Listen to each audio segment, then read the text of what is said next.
여러분, 역전 인생 시리즈 두 번째 인물로 함께 살펴볼 사람은 모세입니다. 그 파란만장한 인생을 살았던 모세를 한두 편의 설교로 다 설명하는 게 쉽지는 않겠지만 오늘은 특별히 하나님이 그를 부르신 그 부르심에 초점을 좀 맞춰보고자 합니다.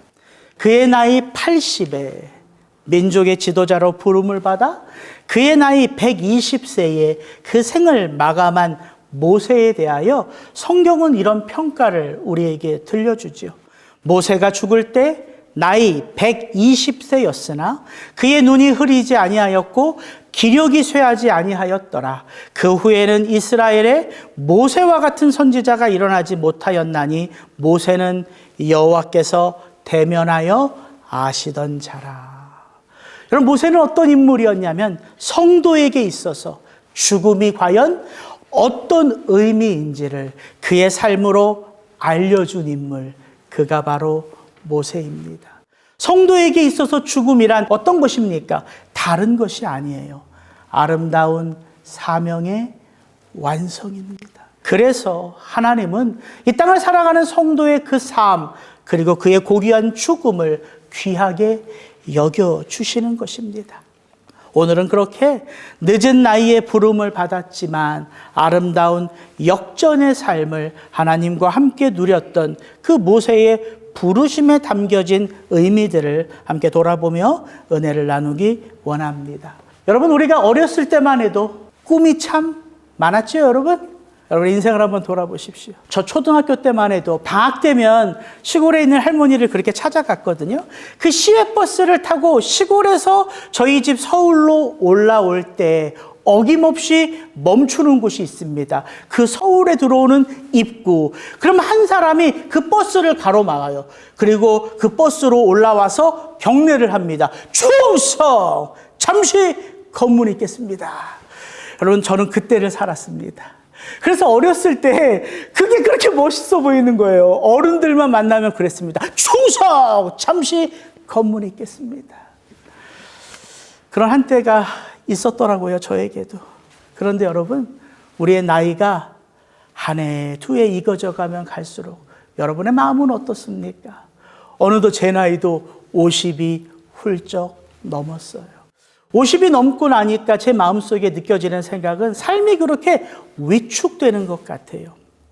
꿈, 소망, 사명, 이런 건 왠지 멀게 내 마음의 중심에서 멀어지는 것 같고 그냥 그 설교의 단에서 목사나 외치는 소리같이 느껴지지는 않습니까?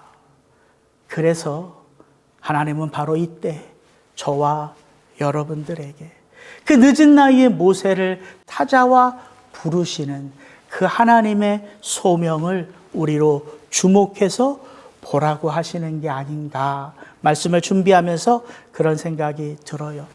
장장 40년의 그 긴 시간을 모세는 그의 장인 이드로의 양떼를 치며 그렇게 광야에서 홀로 잊혀져 가는 한 노인으로 살아가고 있었습니다. 하나님의 부르심은 바로 그때 임하지요. 여러분, 모세가 태어난 시대는 참으로 우울한 시대였습니다. 요셉이 애굽의 국무총리가 되면서 시작된 아브람 가문은 어느덧 400년의 길고 긴 역사의 흔적을 가지며 이스라엘 민족으로 태동했지요. 거대한 민족이 되었습니다. 그러나 그들은 자유를 잃어버린 노예의 삶을 살아가고 있었습니다. 애굽의 착취와 학대로 인한 고통은 심해지고 하나님을 향한 부르짖음은 자연스럽게 깊어져가는 그때 한 아기는 이 땅으로 보냄을 받습니다. 그게 모세지요. 모세의 출생과 함께 시작된 이 출애굽의 거대한 프로젝트를 먼 훗날 한 집사님 스데반은 이렇게 그의 설교를 통하여 그때의 장면을 우리에게 해석해 줍니다. 자, 간단하게 한번 읽어드릴게요. 요셉을 알지 못하는 새 임금이 애굽 왕위에 오르매 그가 우리 족속에게 괴계를 써서 조상들을 괴롭게 하여 그 어린아이들을 내어버려 살지 못하게 하려 할세. 그때에 모세가 났는데 하나님 보시기에 아름다운지라. 나이가 40이 되매 그 형제 이스라엘 자손을 돌볼 생각이 나더니 한 사람이 원통한 일을 당함을 보고 보호하여 압제받는 자를 위하여 원수를 갚아 애굽 사람을 쳐 죽이니라. 그는 그의 형제들이 하나님께서 자기의 손을 통하여 구원해 주시는 것을 깨달으리라 생각하였으나 그들이 깨닫지 못하였더라. 누가 너를 관리와 재판장으로 우리 위에 세웠느냐? 내가 어제는 애굽 사람을 죽임과 같이 또 나를 죽이려 하니 모세가 이 말 때문에 도주하여 미디안 땅에서 나그네 되어 거기서 아들 둘을 낳으니라. 40년이 참에. 모세의 80년을 제가 정리하려니까 숨이 가쁩니다. 오늘 우리가 읽은 본문은 바로 이렇게 이 지점에서 시작되고 있는 것이지요. 광야에 그 흔하디 흔한 떨기나무 가운데 임한 그 꺼지지 않고 타오르는 불꽃 속에서 모세를 부르시는 하나님. 과연 그 하나님은 어떤 하나님이신가? 여러분, 하나님은 무엇보다 택하신 영혼을 진정 소중하게 여기십니다. 오늘 제가 나누고 싶은 핵심 설교 주제는 바로 이거 하나예요. 하나님은 당신이 지명하여 부르신 그 한 영혼을 정말 소중하게 빚어가신다는 거예요. 출애굽기 3장에서 만나는 하나님은 저에게 그런 분으로 다가오셨어요.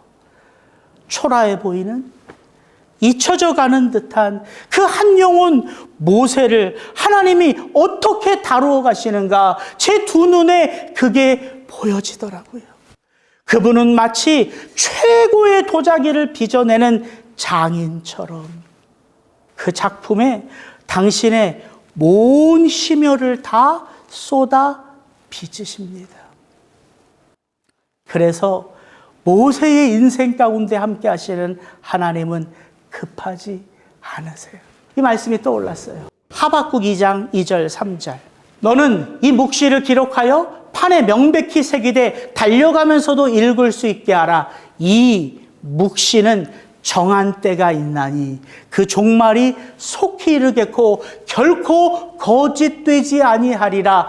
비록 더딜지라도 기다리라. 지체되지 않고 정령 응하리라. 여러분, 이게 하나님의 부르심이에요. 그리고 이 말씀, 이건 같이 한번 읽어볼까요? 이사야서의 말씀. 여호와의 말씀에 내 생각은 너희 생각과 다르며 내 길은 너희 길과 달라서 하늘이 땅보다 높음같이 내 길은 너희 길보다 높으며 내 생각은 너희 생각보다 높으니라. 하나님은 이렇게 택하신 그 한 영혼을 빚어가세요. 그래서 그 한 영혼을 향한 하나님의 마음은 제가 너무나 좋아하는 표현, with all my heart, with all my soul, with all my strength. 당신의 전심을 다 쏟아 부으시는 것이겠지요. 그래서 우리가 성급하게 내가 하나님을 다 이해해 보겠다, 옷자락을 걷어 젖히는 것, 그것처럼 미련한 인생이 없는 것이지요. 하나님은 우리에게 당신의 모든 것을 다 드러내지 않으세요. 드러내도 우리는 다 헤아리지 못하기 때문이에요. 그래서 우리는 그 하나님의 나를 향한 완전한 손길을 우리는 언제 깨달아요? 길고 긴 인생을 걸어가다가 잠시 내 지나온 인생을 돌이켜보면 하나님이 내 인생을, 우리 가족의 인생을, 우리의 교회의 인생을 어떻게 인도하셨다? 정말 최선의 삶으로 인도해 오심을 우린 그때 깨닫고 감사하죠. 어제 설교 준비가 너무 안 돼서요. 제가 거실에서 이부자리 펴놓고서 누워도 안 되고 일어나 무릎을 꿇어도 안 되고 그래서 힐링 음악을 틀어놓고 혼자서 기도하다가 저절로 무릎이 꿇혀지더라고요. 그러면서 기도하다가 슬며시 옆으로 잠이 꼬박 들었어요. 근데 그때 하나님이 제 마음 가운데 아들아, 내가 너의 수고를, 내가 너의 아내의 수고를 안다. 마치 그냥 꿈속에서 성령 하나님이 그렇게 저와 아내를 위로하시는, 진짜 그렇게 말씀하셨는지 몰라요. 그냥 제가 꿈에서 그렇게 늦게 오는 게 너무너무 좋아서 눈 떠보니까 아침 7시더라고요. 정말 단잠을 잤습니다. 여러분, 인생을 지나가면서 돌이켜볼 때 그렇게 느끼시죠?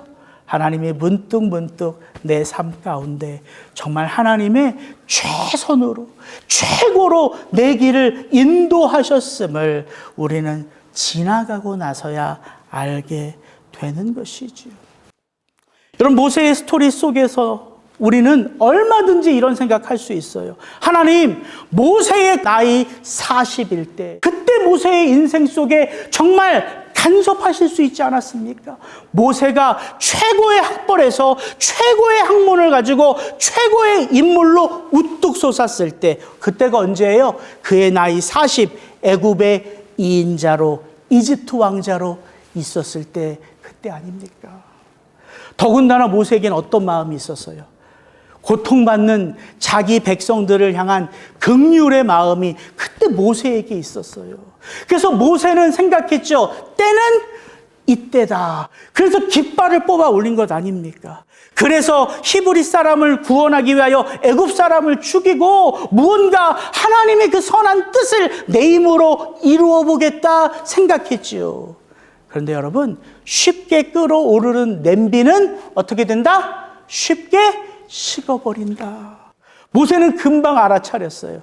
이게 다 아무것도 아닌 숲으로 돌아갈 일임을 모세는 금세 알아차리지요.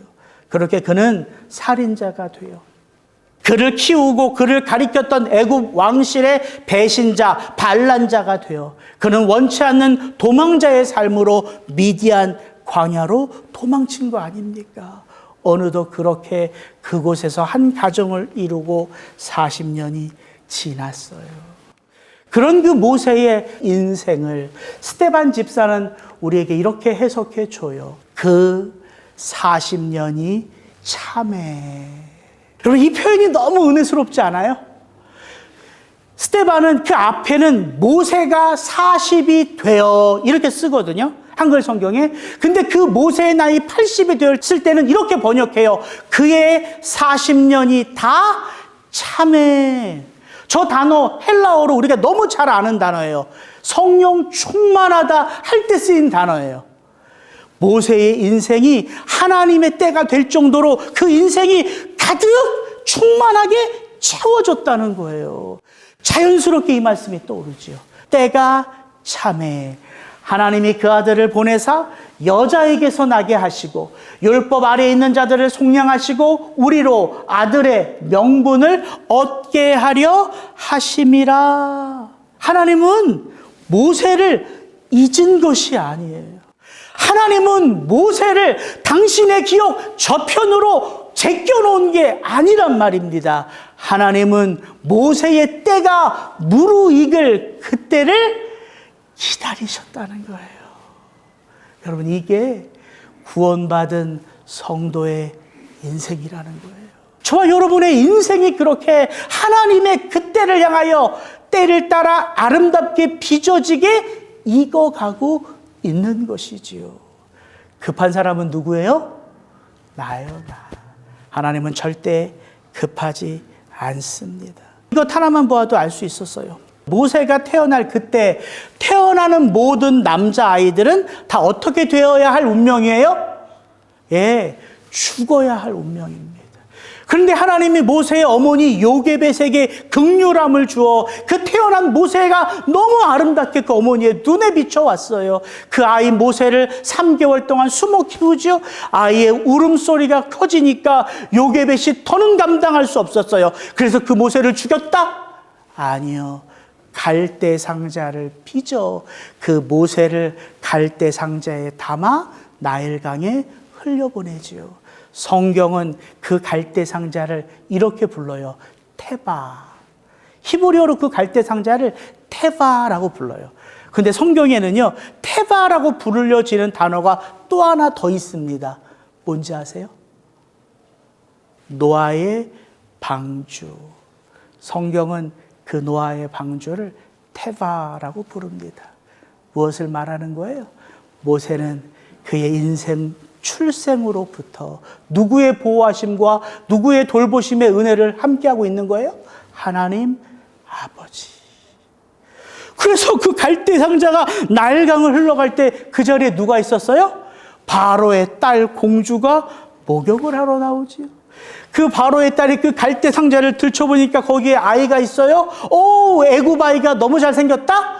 아니죠. 그 아이가 어떤 아이인 줄을 알아요? 히브리인의 아이인 줄을 알아요. 그러나 그 공주의 마음속에 하나님이 어떤 마음을 주세요? 긍휼의 마음을 주셔서 그 아이를 데리고 가 키울 생각을 하시지요.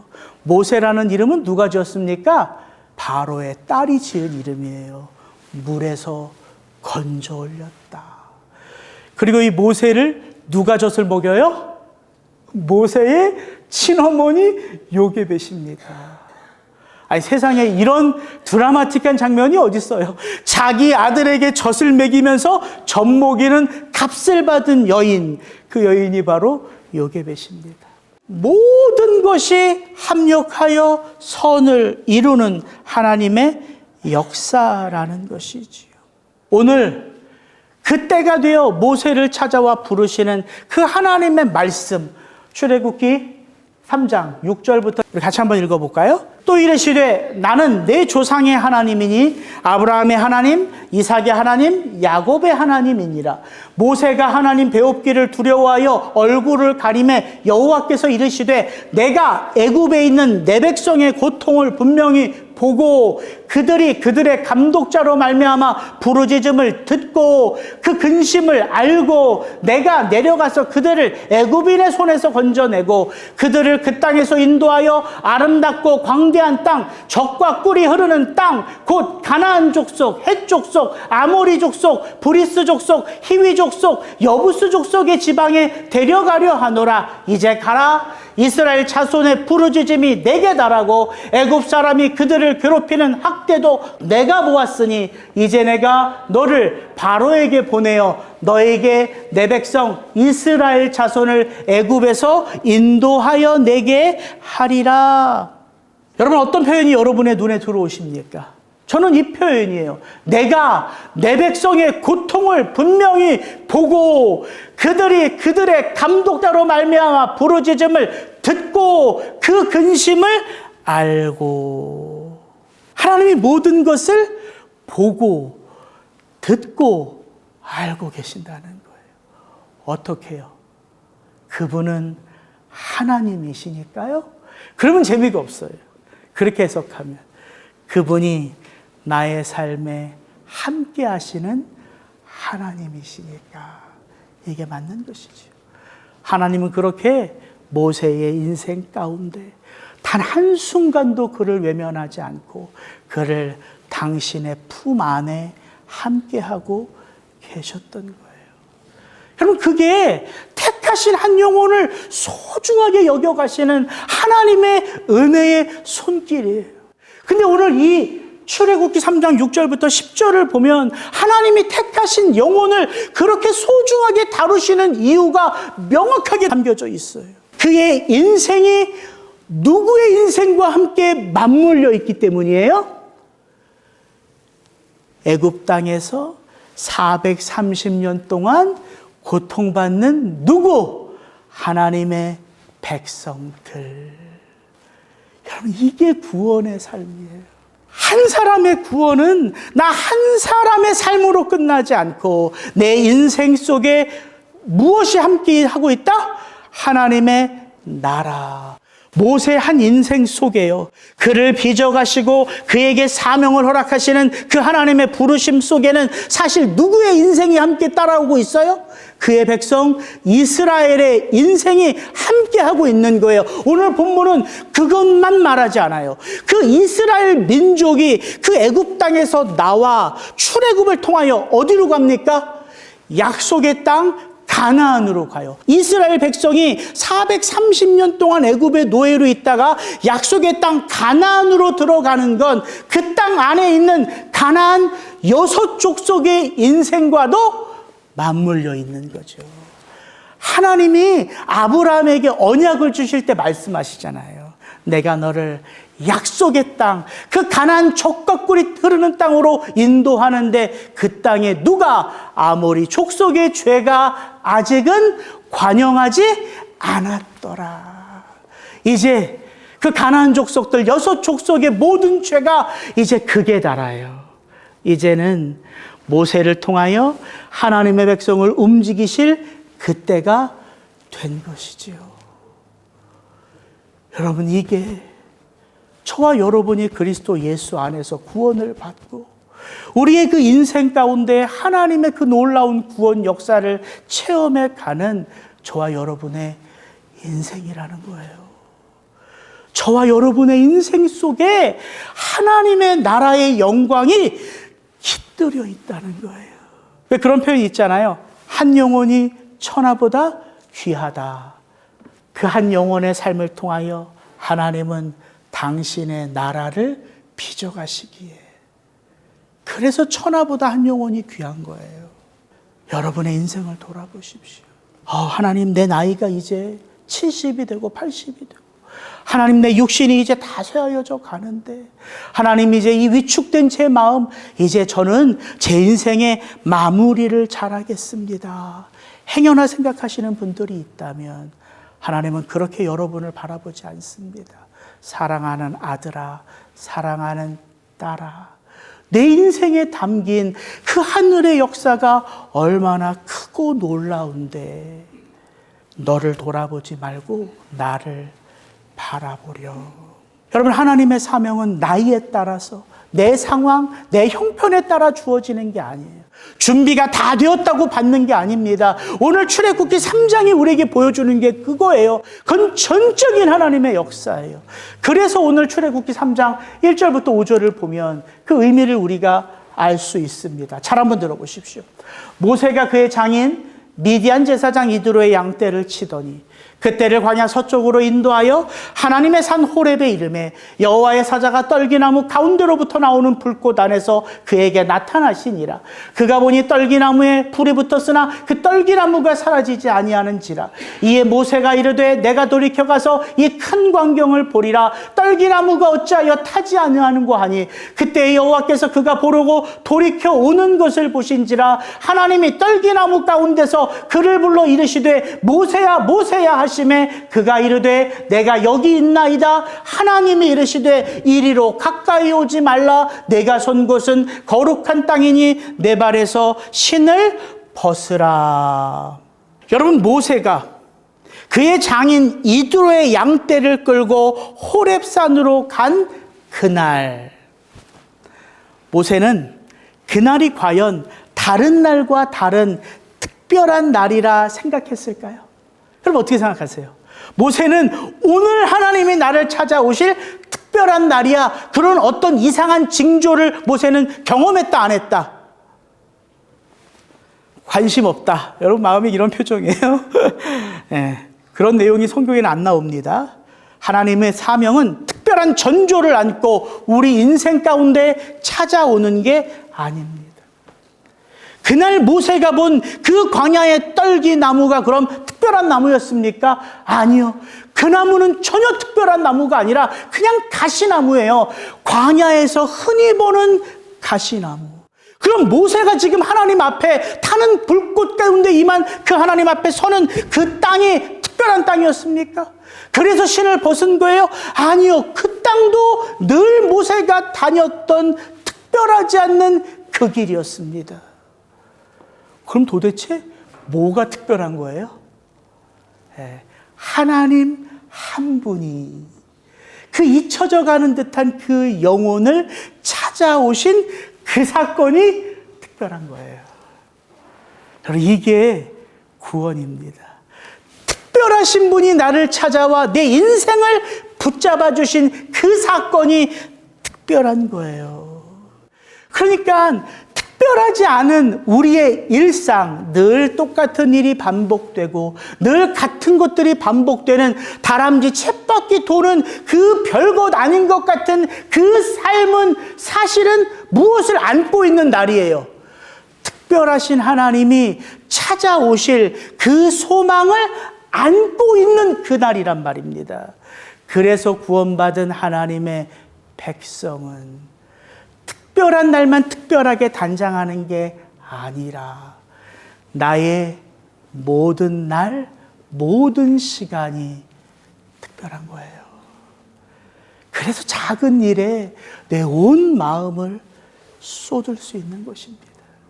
오늘 하나님은 우리에게 그걸 도전하고 계시는 거예요. 사랑하는 아들아, 딸아, 내 나이가 50이 되었다고? 그래서 내 인생 가운데 이제 꿈은 잊혀져 간다고? 아니야.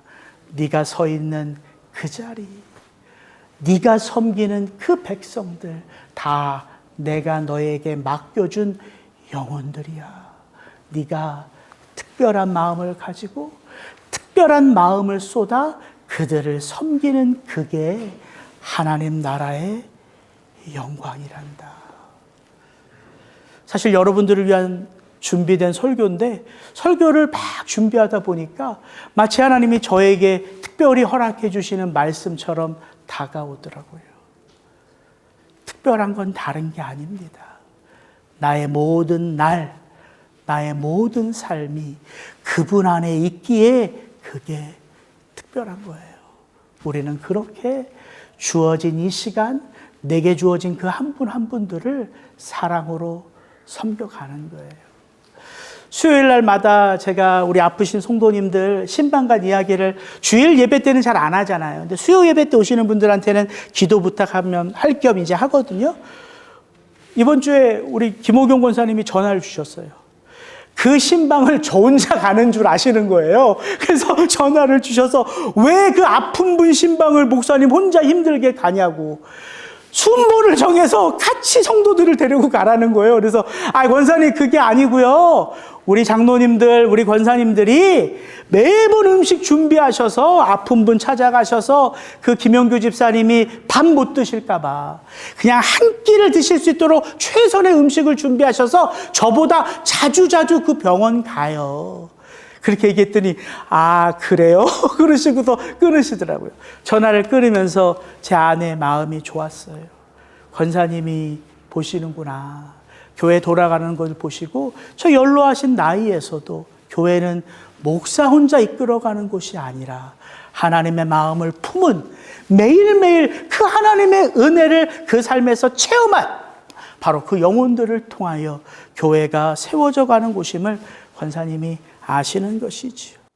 여러분, 모세는 그 광야에서 그 40년의 시간을 지내면서 어떤 마음으로 지금 빚어져 가고 있을까요? 성경은 말하지 않습니다. 근데 딱 한 군데 우리가 유추해서 볼 만한 곳이 있어요. 바로 여기입니다. 출애굽기 18장 2절부터 4절 같이 한번 읽어봅니다. 모세의 장인 이드로가 모세가 돌려보냈던 그의 아내 십보라와 그의 두 아들을 데리고 왔으니 그 하나의 이름은 게르솜이라. 이는 모세가 이르기를 내가 이방에서 나그네가 되었다 하며 하나의 이름은 엘리에셀이라. 이는 내 아버지의 하나님이 나를 도우사 바로의 칼에서 구원하셨다 함이더라. 출애굽기 18장에 보면 모세에게 그 40년의 시간 동안 몇 아들이 있다? 두 아들이 있음을 밝혀주며 그 아들의 이름을 소개해 줍니다. 그 첫째의 이름은 게르솜, 내가 나그네가 되었다, 이 뜻이에요. 그 둘째 아들의 이름은 엘리에셀, 이는 내 아버지의 하나님이 나를 도우사 바로의 칼에서 구원하셨다 함이더라. 이 두 아들의 이름이 모세의 광야 40년을 우리에게 해석해 줘요. 모세가 그 광야에 들어갔을 때 그 마음은 철저하게 외로웠지요. 내가 바로 버림받은 나그네 인생이구나. 이제 내가 돌아갈 곳이 없구나. 그런 모세가 그 40년의 시간을 지나가면서 무엇을 돌아보기 시작해요? 나의 인생 가운데에 함께하고 계시는 누가 있음을, 하나님이 계심을 알아가기 시작하는 거예요. 여러분, 그게 이 땅을 살아가는 성도의 삶이에요. 우린 그렇게 조금씩 내 인생 가운데 문제 많은 인생이지만, 아픔이 많은 인생이지만 하나님이 그렇게 나를 도우시며 하나님의 사람으로 나를 빚어가고 계신다는 것을 알게 되는 것이지요. 왜 하나님은 광야에서 흔히 보이는 그 떨기나무의 불꽃 가운데 임하셨는가? 답은 이거예요.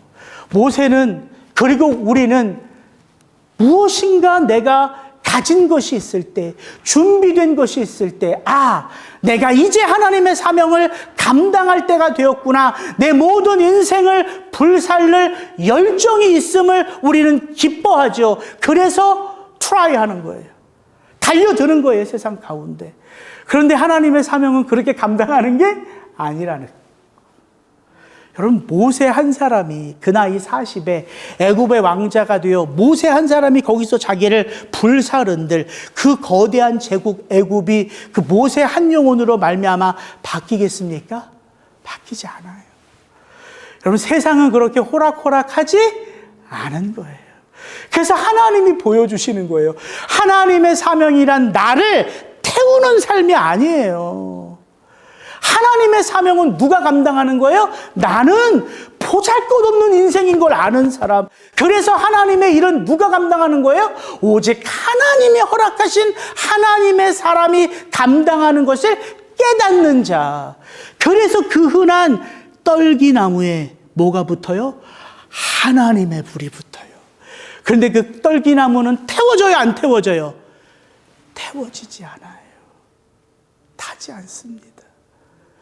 여러분, 그게 하나님의 사명이에요. 혹시 이 자리에 내 나이가 이제 접어드는 인생이라 생각하며 우울하신 분들이 있다면, 허리는 굽어지고 손은 울퉁불퉁해지고 주름은 들어가고, 그래서 이제 무엇인가 새로운 것을 시도할 엄두도 나지 않고 이 자리에 그냥 습관처럼 나와 계신 분들이 있다면, 행여나 여러분의 인생 가운데 이제 새로운 전환점을 맞아 그 새로운 시작 앞에서 불안해하고 떠는 분들이 있다면, 하나님은 오늘 바로 그런 분들을 향하여 말씀하십니다.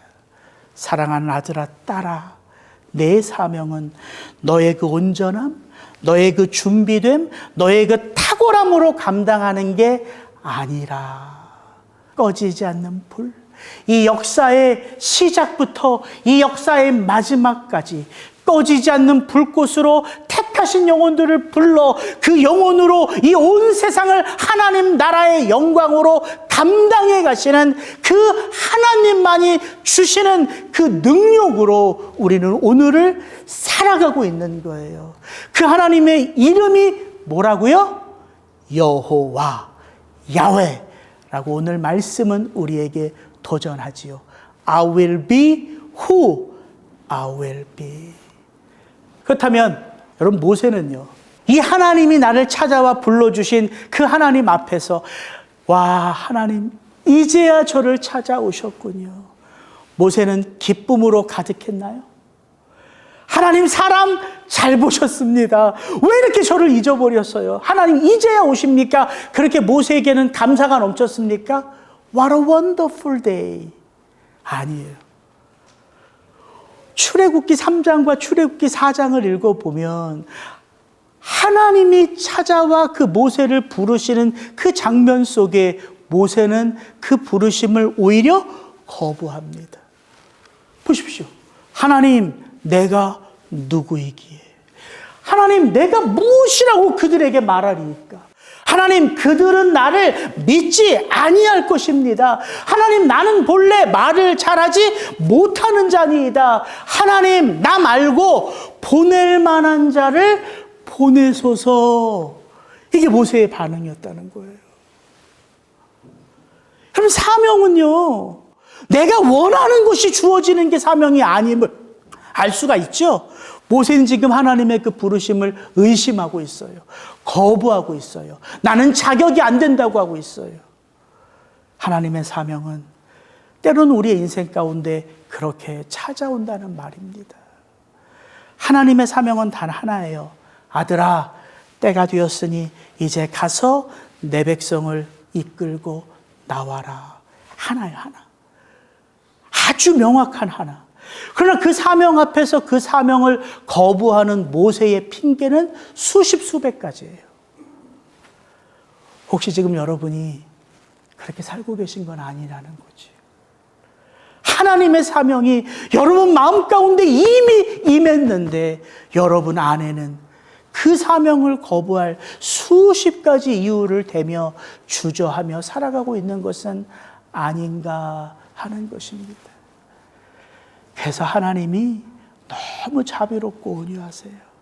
그런 모세에게 말씀하십니다. 모세야, 나는 스스로 있는 자니라. I will be who I will be.